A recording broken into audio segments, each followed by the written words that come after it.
0-2. 1-2.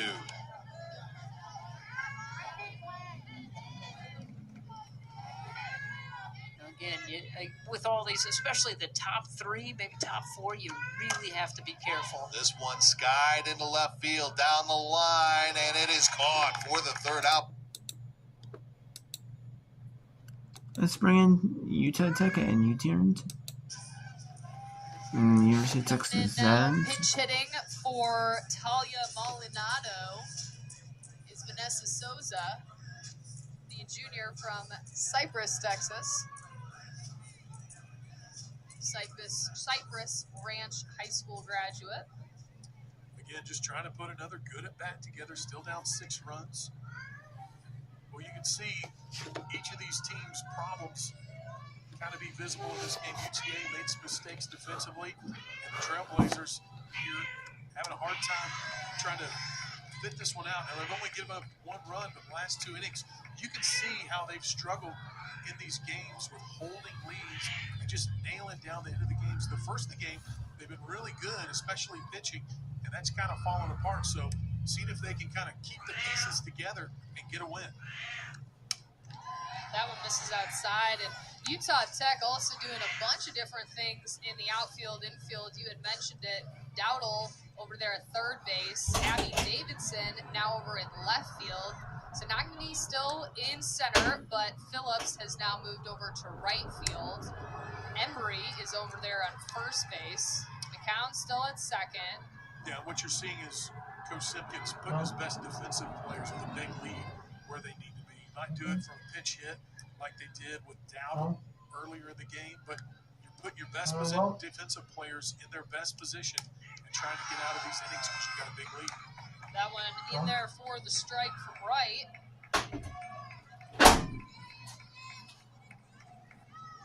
And this is a lead that head coach Randy Simpkins can't fathom losing here in the bottom of the 6th.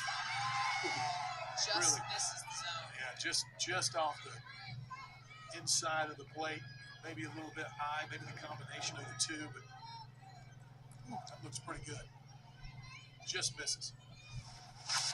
It's a heck of a pitch that was made right there by Wright. Souza turns that one down the right field line past the outstretched arms of Embry and McCown, delivering a base hit, and UT Arlington has found themselves in a bases-loaded situation here in the bottom of the 6th, thanks to that pinch hit from Vanessa Souza. Good job there. Just good at-bats put together by UTA, and things are starting to fall. Early in the game, getting a lot of pop-ups. Now they're starting to put last couple of hits.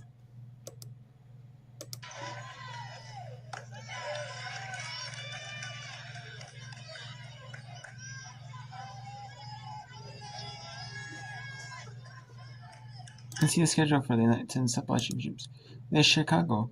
The forum will play at noon Central, 1 Eastern tomorrow in the Miners Bracket game. And then we have a Winners Bracket game with St. Louis. We'll take on Dean. And then St. Joseph should win. Red Russian, even though Russian is making a little bit of a comeback. They're going to take on the loser of the 4-5 game 4 and game 5, which is the lower seed. And then the winners of the Chicago Fordham and St. Louis Dean will play Friday at noon, and then it's 1 Eastern, and then 3:30 Eastern is St. Louis Dean. 6 Eastern is St. Joseph's and take on Fordham Dean, the lower seed. And then the higher seed that will play the higher loser, which is should be Fordham, the Fordham wins. The Chicago will automatically go to games 6. Automatically go to game 8. And then St. Louis Dean will go to game 6 back to back. However, most likely it could be Fordham won game 6. And then And then we have game 8 will be St. Louis Dean loser. Now we got 3:30 Eastern Friday. Then you have Chicago for St. Louis Dealer. So yeah. 2-2 to Goodwin, skips in. Wow. And from 0-2, it's 3-2. Wow, so Joe Russian might come back. Runners will be going with the pitch. This makes it a little bit difficult. More difficult play.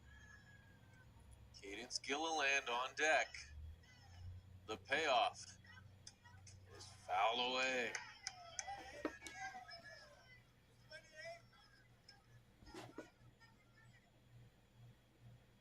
George Washington will not go quietly.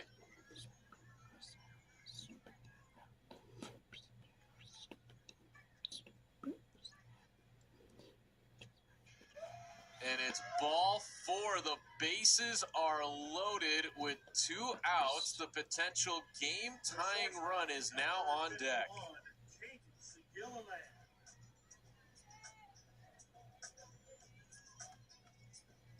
I wouldn't want to get to Gilliland here. She's had good at bats all day.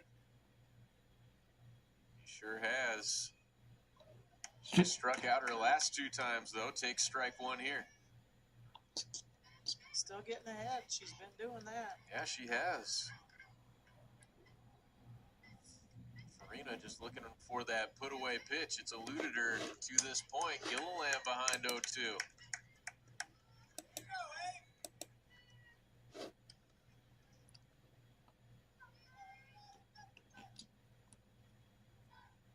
Well, we've heard this before. Final strike for GW. Outside, Farina walking back to the dugout. She's got to go back to the circle. Good pitch. You want her to be close. Awfully close to take. Farina's 1-2. On the ground to the left side. Brown will flip to the bag at third, and the play was not made. The ball was dropped. Wow. And there's going to be 2 runs for University of Texas. Stand up. 2 RBI. Stand up. Just could not receive it cleanly. She was still trying to get to the bag. And she was running at the same time as she shouldn't have catch the ball. And now Hendrickson representing the game tying and right there you see her to tech ball hit off the pitcher. Farina working ahead again at 0-1.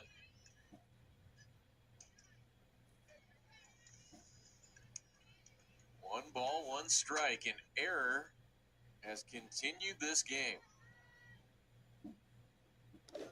Can't see from our angle, but you got to think there's some action up for St. Joe's. That's fouled away by Hendrickson. You would think so. She has done a... Could you imagine though if there's a grand slam George Washington? Oh man. Keeps getting to 2 strikes. She has again. Hendrickson 2-2. Outside 2-2. Yep, and you can see the umpire that ever since I've focused right on it. You can see the umpire's been calling that pitch. Seems like they've been calling that pitch, that close pitch. Not all game. He's been calling it all game. Is lined to third, and this time Hassapis. I mean, no, doesn't mean like calling it like off, just calling it earlier, not calling it later. No, not been calling it all game. Seems like. And there's the game. St. Joseph's 8, George Washington 4. And that's the win. So George Washington moves to game 6.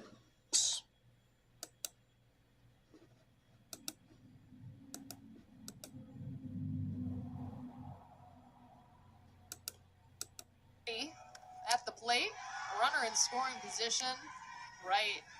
Struggling to locate the zone here. Utah Tech just wants to end the bleeding here. Get an out. Yes, they do. However you can do it. Absolutely. Find an out. I mean, it's the most ugliest out you can get. Clarity off Or the luckiest tip of her out bat you can get. falls that one. Gotta watch out on deck. Peyton Holland show those SEC type skills, ducking. As her coach said that when she first saw her, Coach Dill down at the first base line said she felt like Holland looked like an SEC player, even though she was playing junior college softball. What a compliment. Yeah. As McClarity pops that one up. McCown coming over the second base And to then only make 2 the outs. shallow wow, I thought there- center field it's grab. like there's 4 three. out number 2. So you needed an out for Three Utah outs. Tech. They delivered. Yeah, you got one deep exhale right there. You need one more to get out of this inning. And you're still up 3 runs. The problem is the young lady at the plate can make this a tie game pretty quick. Peyton Holland takes a big swing there. Delaney Wright catches her that off speed. Yeah, I'm not. If it's me out there in the circle, I'm not giving her any kind of fastball to hit. We're going all off-speed stuff and making her stay back and hit that.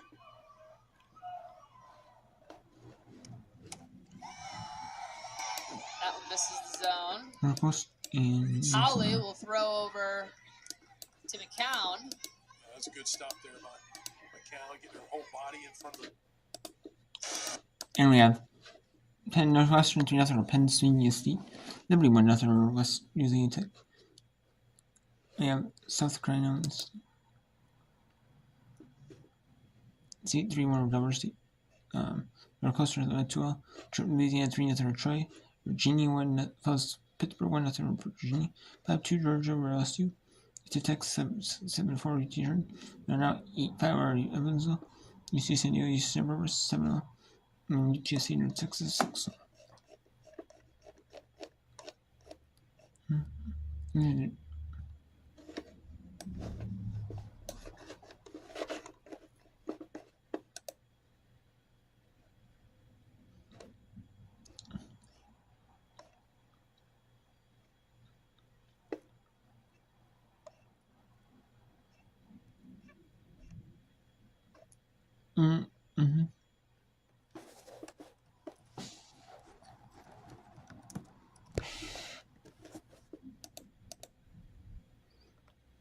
And there's a game in the Margis that's gonna be means at 12:30. You know. I wonder if this to be Germany game could be at 10.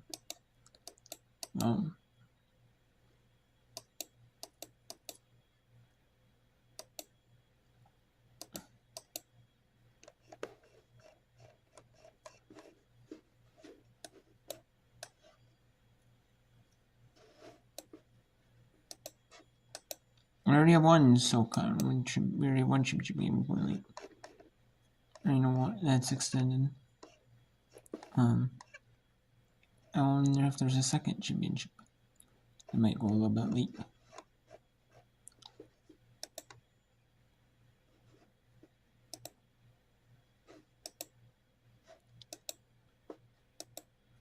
And, you know, as a coach, when you have a team that gets out ahead and they lose games late, especially as a guy that used to be a pitcher, it must be so frustrating because, well, what do you do to do this? Well, you do this, you do this, you do this. But it hasn't worked for him this year. And so it's the same story. How can we fix these mistakes we have at the end of the game? And for this game, it really, you know, they've walked a couple, but for the most part, this has been UTA going from like 3 hits in the game. They've had 6 in the last 2 innings, and that's really what flipped the script. They've put together better at bats. Yeah, hard to believe that Utah Tech 12 hits on the game now. UT Arlington up to 9. Yeah, and 6 of those have come in the last 2 innings, and just kind of luckily for Utah Tech, they've almost all been singles. We haven't had I don't know that they have an extra base hit. They don't. UTA doesn't have an extra base hit in this game. And boy, what would one here mean? A home run or an extra base hit? You probably have a 1 run or maybe a tie game. But that's what makes these tournament games special, because there's so many games within the games that go on between these